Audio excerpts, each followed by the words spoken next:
India में success की definition क्या है? एक अच्छी नौकरी, एक बड़ी गाड़ी और सबसे इम्पोर्टेंट अपना घर। हमारे पेरेंट्स, रिश्तेदार और सोसाइटी हमें बचपन से एक ही चीज सिखाती है, बेटा रेंट देना तो पैसे में आग लगाने जैसा है। मकान मालिक को क्यों अमीर बना रहे हो, ईएमआई भरो, कम से कम घर तो अपना होगा। सुनने में ये बात 100% लॉजिकल भी लगती है, राइट? लेकिन क्या आपने कभी सोचा है कि ये एडवाइस जो 1980s और 90s में सही था, क्या वो 2026 में भी सही होगा? क्या हो अगर मैं आपसे कहूँ कि ये एडवाइस आज के जमाने में फाइनेंशियल सुसाइड हो सकती है? क्या हो अगर मैं आपसे कहूँ जिसे आप एसेट समझ रहे हैं वो असल में बैंक के लिए एसेट है और आपके लिए एक लायबिलिटी।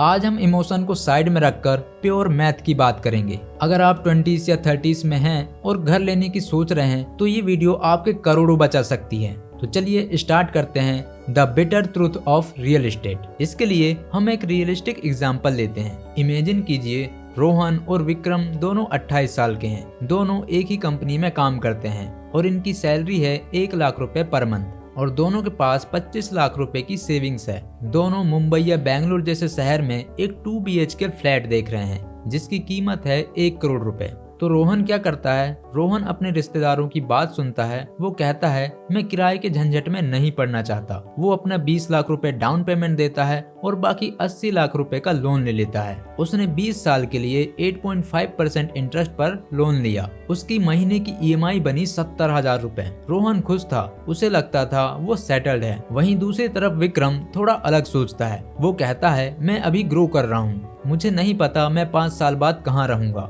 वो डिसाइड करता है कि वो वही सेम फ्लैट 1 करोड़ रुपए वाला रेंट पर लेगा। इंडिया में रेंटल यील्ड दुनिया में सबसे कम है, सिर्फ 2.5% या 3%। मतलब 1 करोड़ के फ्लैट का रेंट विक्रम को पड़ रहा है सिर्फ 25,000 रुपए महीना। अब यहाँ से असली खेल शुरू होता है। रोहन हर महीने बैंक को दे रहा है 70,000 रुपए, वहीं विक्रम अपने मकान मालिक को दे रहा है 25,000 रुपए। विक्रम हर महीने सीधा 45,000 रुपए बचा रहा है। लोग कहेंगे विक्रम का 25,000 वेस्ट हो रहा है क्योंकि रोहन 70,000 अपने ही घर में लगा रहा है जबकि विक्रम 25,000 अपने घर मालिक को दे रहा है। लेकिन ऐसा नहीं है। विक्रम स्मार्ट है। उसने 2 काम किए। पहला, जो 20 लाख रुपए दोनों के पास सेविंग थी, रोहन ने वो बिल्डर को दे दिया, लेकिन विक्रम ने उसे एक अच्छे इंडेक्स फंड में डाल दिया। दूसरा, जो 45,000 रुपए हर महीने बचा रहा है ईएमआई और रेंट का डिफरेंस, उसने उसकी SIP शुरू कर दी। चलिए अब टाइम मशीन में बैठते हैं और 20 साल आगे चलते हैं। रोहन की ईएमआई खत्म हो गई,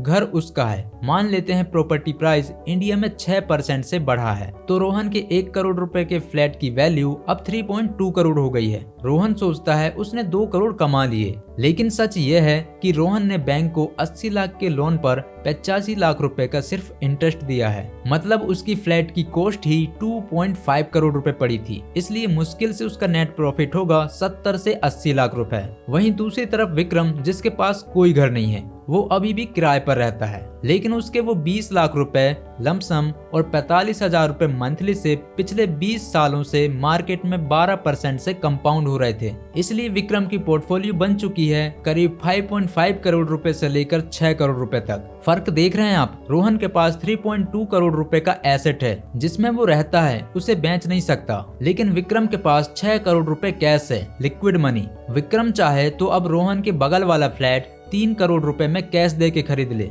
और फिर भी उसके पास 3 करोड़ रुपए का कैश बच जाएगा रिटायरमेंट के लिए। इसे कहते हैं द बिटर मैथ।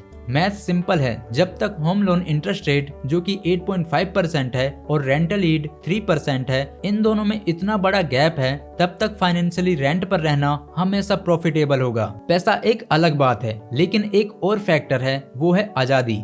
रोहन ने 28 साल की उम्र में घर ले लिया। 30 साल की उम्र में उसे बेंगलोर से एक जॉब ऑफर आया जहां सैलरी डबल थी, लेकिन रोहन नहीं जा पाया। क्यों? क्योंकि उसका घर यहाँ है, ईएमआई चल रही है, फैमिली सेटल है, इसलिए वो जम चुका है। वहीं दूसरी तरफ विक्रम फ्री बर्ड है। उसे जहां अच्छी अपॉर्चुनिटी मिली वो सूटकेस उठाता है और निकल जाता है। करियर की शुरुआती 10 से 15 सालों में आपकी सबसे बड़ी एसेट आपकी इनकम ग्रोथ होती है, ना कि घर लेने की खुशी।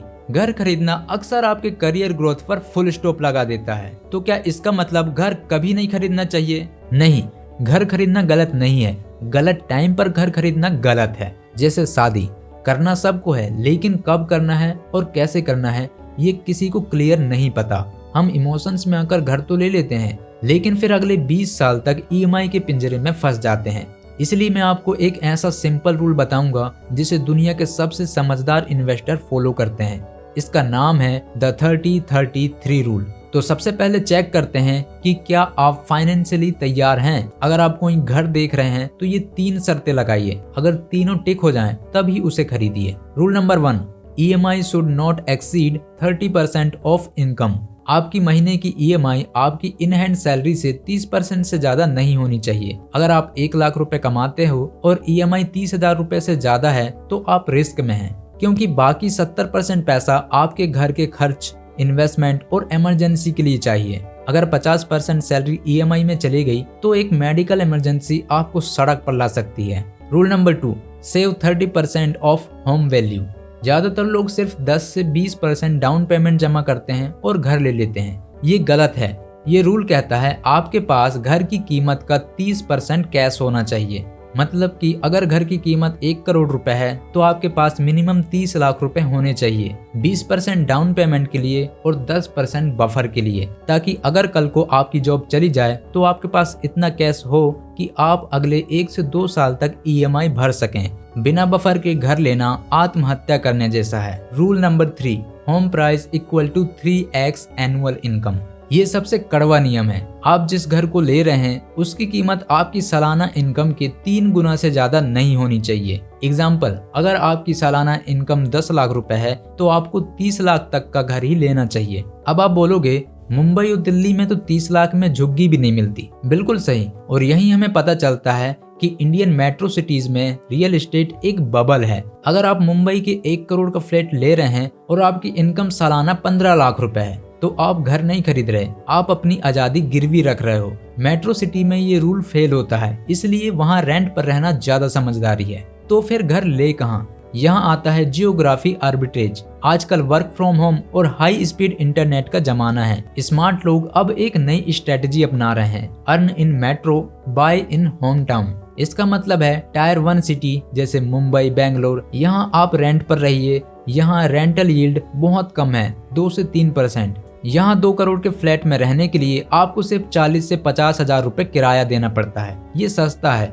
और टायर 2 सिटी में जैसे इंदौर, जयपुर, लखनऊ, यहाँ पर घर अभी भी अपनी इनकम के 3x से 4x रेंज में मिल जाते हैं। यहाँ ग्रोथ पोटेंशियल ज्यादा है, स्मार्ट सिटीज बन रही हैं। तो स्ट्रेटेजी ये है, मेट्रो पर रेंट पे रहो और हाई सैलरी कमाओ और उस पैसों से अपने छोटे शहर में एक बड़ा घर या जमीन ले लो। जब 15 साल बाद रिटायर होगे या शहर छोड़ोगे तो आपके पास एक ऐसा घर होगा जो पूरी तरह पेड ऑफ होगा और उसकी कीमत आसमान छू रही होगी। मेट्रो सिटी के 2 BHK के पिंजरे के लिए अपनी लाइफ बर्बाद मत करो। तो इस वीडियो का कंक्लूजन ये है, पहला 30-30-3 रूल लगाओ। अगर मेट्रो शहर में ये रूल फेल हो रहा है तो समझ जाओ कि वहाँ घर खरीदना आपकी जेब के लिए खतरनाक है, वहाँ रेंट पर रहो।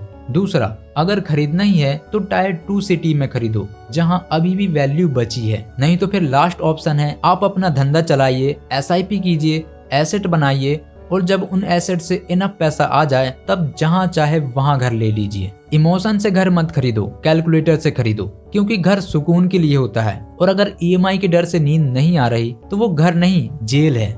आई होप ये वीडियो आपको इन्फॉर्मेटिव लगी होगी। अगर वीडियो पसंद आया तो वीडियो को लाइक करना और चैनल को सब्सक्राइब करना। मिलता हूँ नेक्स्ट वीडियो में। जय हिंद।